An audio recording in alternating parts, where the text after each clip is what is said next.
খোকা ঘুমলো পাড়া জুড়লো ভোর গিয়েলো দেশে বুলবুলিতে ধান খেয়েছে খাজনা দেব কিসে।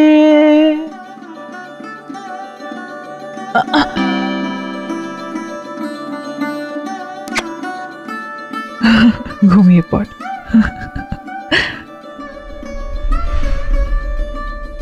আমাকে ছেড়ে কিছুতেই থাকতে পারতো না আমার খোকা। একটু চোখের আড়াল হলেই ভয় পেয়ে মা মা করে কেঁদে উঠতো। আমি বলতাম, ভয় কি, তুই না আমার সাহসী ছেলে?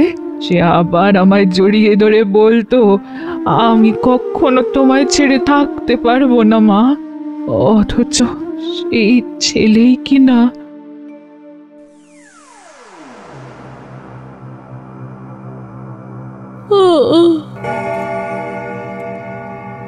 কি গো, রাত তো 12টা হয়ে গেল, ঘুমোবে না? হ্যাঁ, আর একটুখানি। আসলে কাল সেলস টিমের একটা মিটিং আছে তো, তাই পেপারগুলো একটু চোখ বুলিয়ে নিচ্ছি। তাহলে কাল তোমার মাকে নিয়ে যাবে না? মিটিং সেরে সেকেন্ড হাফে মাকে নিয়ে যাব। এই দেখো, আমার ঘরে কিন্তু এই দায়িত্বটা দিও না। পুরনো ব্ল্যাক এন্ড হোয়াইট সিনেমার মতো তোমার মা ফ্যাচ ফ্যাচ করে কাঁদবে। I can't tolerate. Don't worry baby, সব হয়ে যাবে, কিছু চিন্তা করো না।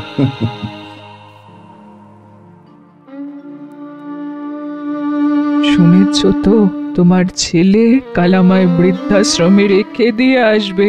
আমাদের সেই ছেলে গো, যাকে লেখাপড়া শিখিয়ে মানুষের মতো মানুষ করতে গিয়ে আমার ভবিষ্যতের জন্য তুমি প্রায় কিছুই রেখে যেতে পারোনি। বুঝি সরোজ, সবই বুঝতে পারি, কিন্তু সেদিন কি ভাবতে পেরেছিলাম আমার অবর্তমানে আমাদের খোকা তোমায় দেখবে না? এ কি, তুমি কথা বলছো? হ্যাঁ সরোজ, আমি কথা বলছি। আসলে আমার মৃত্যুর পর থেকে তোমার ওপর ছেলে আর ছেলের বউয়ের এই অবহেলা দেখে আমি বড়ই মনোকষ্টে আছি। তাই আমার আত্মার এখনো কোনো গতি হয়নি। শুধু আমার জন্য এতদিন তুমি ওই ছবি আঁকড়ে পড়ে আছো? শোনো সরোজ, কাল ছেলের হাত ধরে বৃদ্ধাশ্রমে না গিয়ে আমাদের গ্রামের বাড়িতে চলে যাও। ওখানে আমাদের আত্মীয় স্বজন আছে। বাড়িটাকে ওই সারিয়ে সরিয়ে জীবনের শেষ কটা দিন তুমি ওখানেই কাটিয়ে দাও। কিন্তু তার জন্য তো টাকা লাগবে।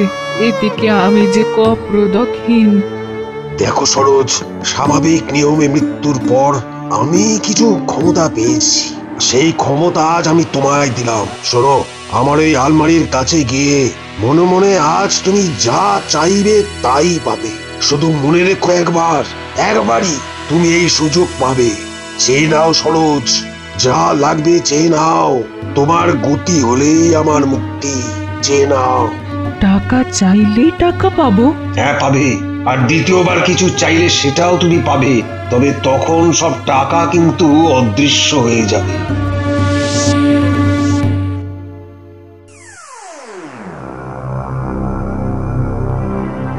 টাকা দাও আলমারি, টাকা দাও।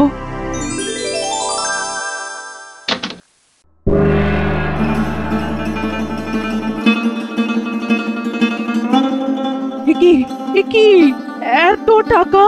এ তো অবিশ্বাস্য, এ তো অবিশ্বাস্য।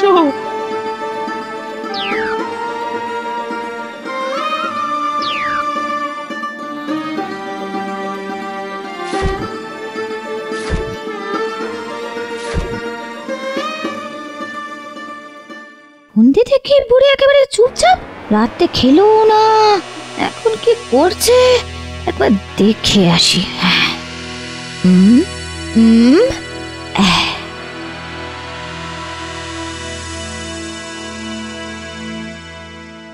এত রাতে বুড়ির ঘরে আলো জ্বলছে যখন, তার মানে জেগে আছে।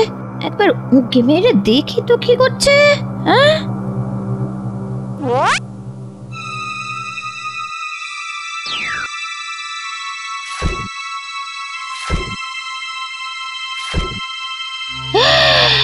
ওরে বাবা, এত টাকা!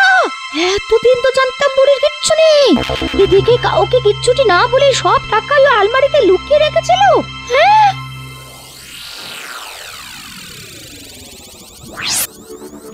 এই এই এই ওঠো ওঠো ওঠো, উঠো না। আরে কি কি হলো কি?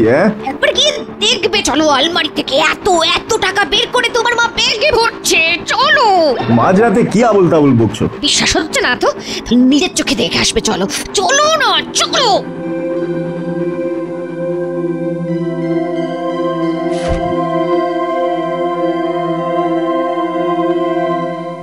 যা, এর মধ্যে দরজা বন্ধ হয়ে গেল।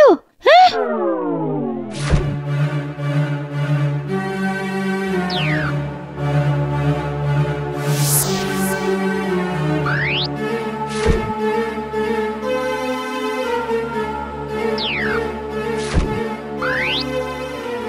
শোনো শোনো, এখন কিচ্ছু বলার দরকার নেই। কাল কাল বৃদ্ধাশ্রমে নিয়ে যাওয়ার আগে কায়দা করে সব টাকা আমি নিয়ে নেব, চিন্তা করো না।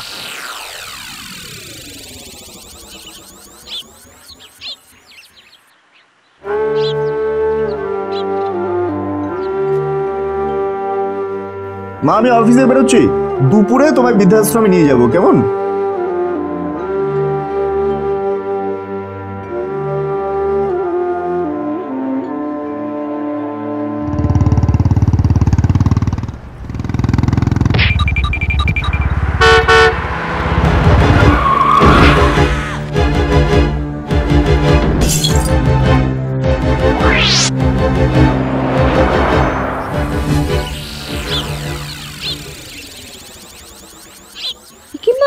কোথা যাচ্ছ?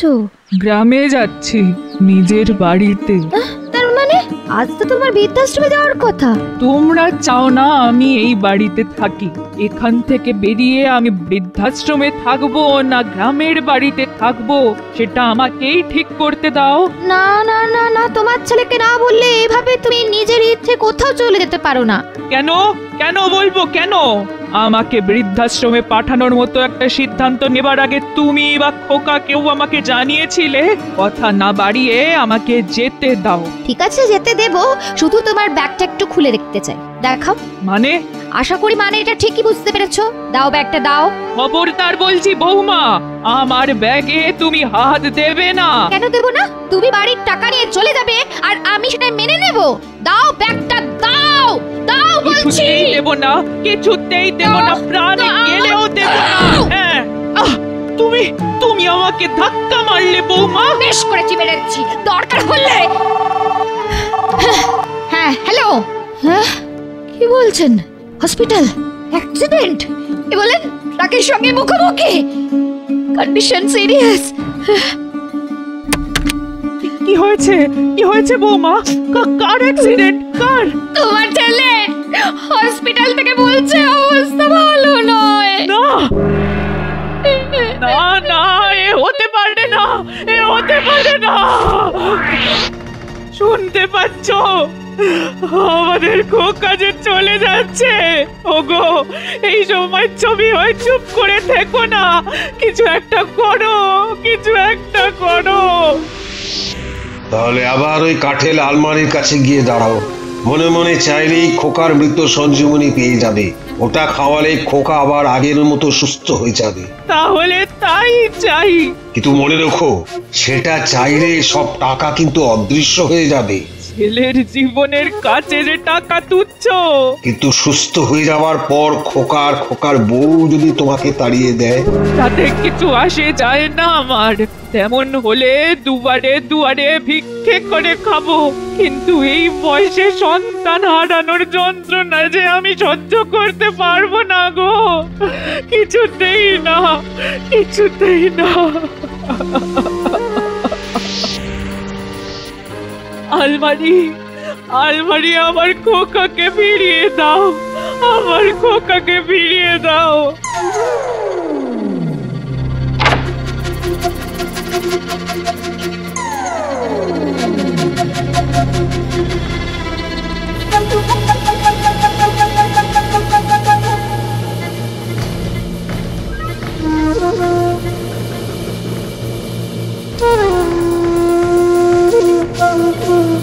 সরি ম্যাডাম, আমাদের আর কিচ্ছু করার নেই।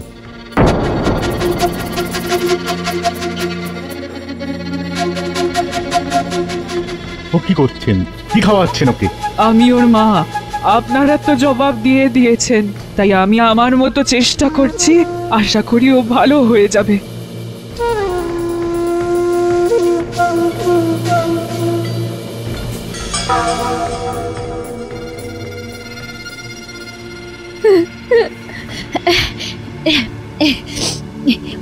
ওরে কেন ভিজছে ডাক্তার বাবু? জ্ঞান। It's miracle.